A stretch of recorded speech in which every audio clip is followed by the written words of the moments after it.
Thompson with your next lesson, dot plots and data distribution.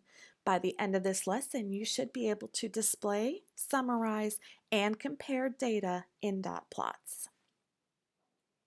A dot plot is a visual display where each data value is represented by a dot above the number line.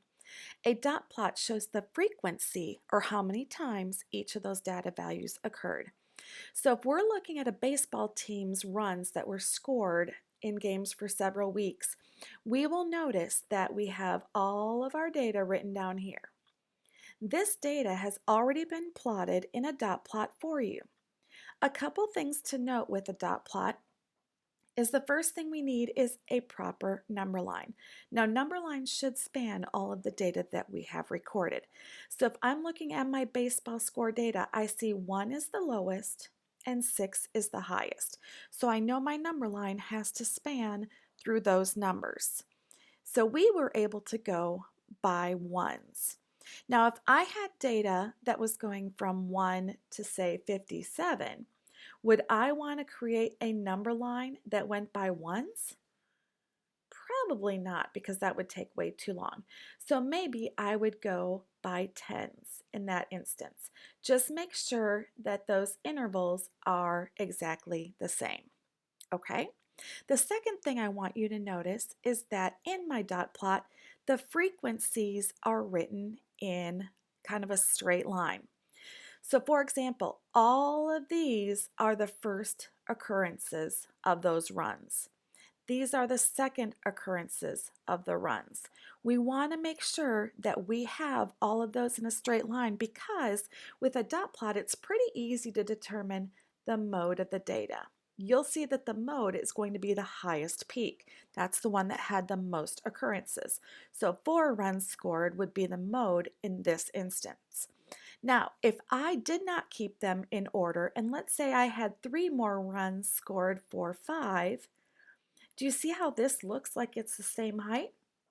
So just by quickly glancing at it, it appears I have 2 modes, but that's not the case because I would have 5 in the 5 column. It just looks similar. So instead of doing that, make sure that you'd have the third occurrence written in line with the other third occurrences, the fourth occurrences written in line with the other fourths, and then the fifth. So it makes it pretty easy to determine what our mode is. So those are kind of numeric data points that we could see. The mode, we can determine the range pretty easily because I've got my greatest and I've got my least. So I know 6 minus 1 is 5. So it's pretty easy to find numeric data. But we were also talking about visually comparing. So let's take a look at some visual comparisons. Dot plots can be determined to be normal or skewed. This is going to be kind of determining the shape of the data. So a normal distribution, it's curved in the shape of a bell curve. So if I were to draw this line, it kind of looks like a bell, right? Where it comes up to a point and then drops down, and it's even. You don't have any lopsided bells here. The data values are symmetrical around the center. We already talked about how we know this is the mode because it's the highest one.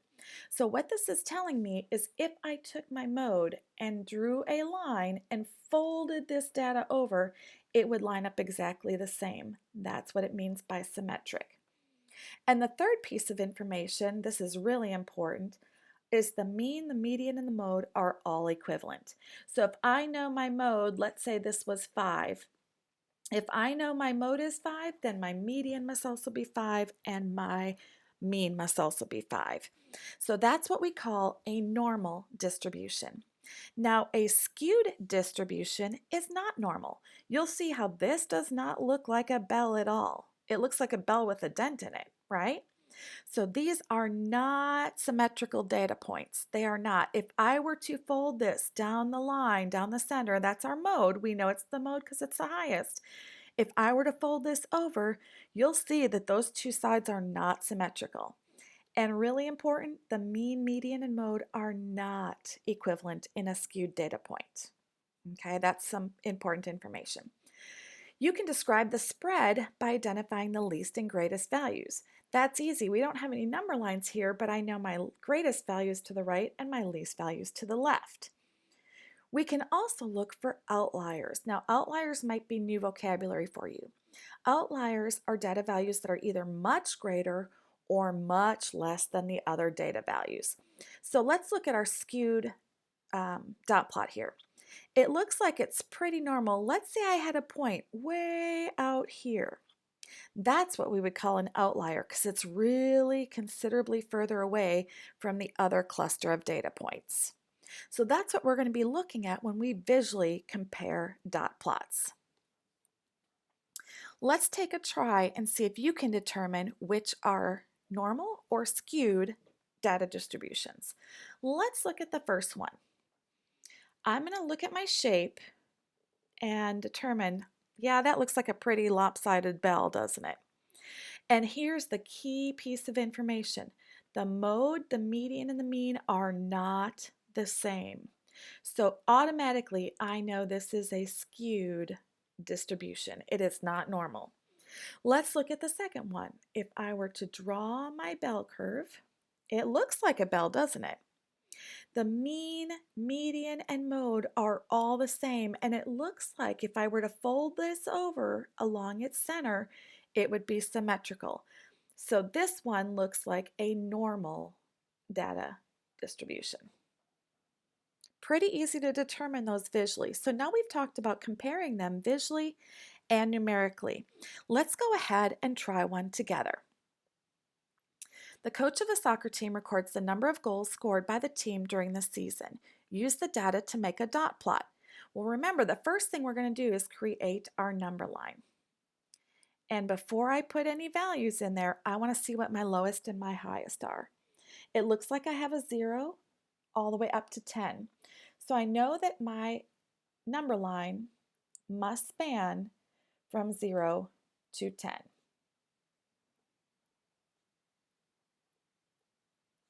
And if you go past, that's fine. That's not a problem. Now we're going to plot all of our data points above the number line. And remember, we're keeping them all in a horizontal line. So I have a 3, I have a 4, I have another 4. I'm going to make sure that I try to keep these in order. So like here's my first occurrence. There's my first occurrence of a 10. We have a 6, a 5, 2, another 5. Make sure I'm putting that in line with the other second occurrence. Here's 4, 2, 3, another 4, a 5, a 0, and a 6. So we have plotted all of our data points. Now let's take a look at visually. Let's describe the shape first. What do you think? Is this a normal or a skewed distribution? Yeah, if I draw my bell, it looks like a really lopsided bell. So I already know this is going to be a skewed distribution. It is not normal. The center, well, I know my mode is going to be 4, correct? I can determine if it is also the mean and the median by just crossing out my numbers. Remember, to find the median, I'm going to cross out pairs of greatest and least. I'm going to just do that right up here on my dot plot because I can see my greatest and least. Greatest and, least and greatest, least and greatest, least and greatest, crossing them off in pairs, least and greatest, and my mode, or my median, is also 4. Well, this tells me that my mean must be something different because remember, if it was 4, this would be a normal distribution. Now, if I added up all my data points and divided them by the number of data points, I would actually determine my mean as 4.2. So you can see that these are all different points, all different data for the center. So I know that I've kind of checked that it's not a normal distribution. And finally, we can determine the spread. Remember, spread is what we called the range. So I have 10, minus 0, and I see my range is 10. So you've just looked at this data, you were able to summarize it and kind of describe it. Now, one question I have for you before we leave, do you see any outliers in this data? Yeah, some people think that 0 might be an outlier, but is that really far away?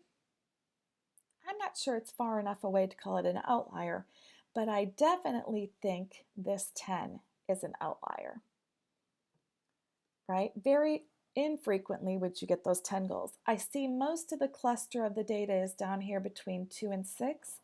0 is not super far away, but 10 is considerably further away. So I would consider 10 the outlier. Good luck with determining your dot plots, and let your teacher know if you have any questions.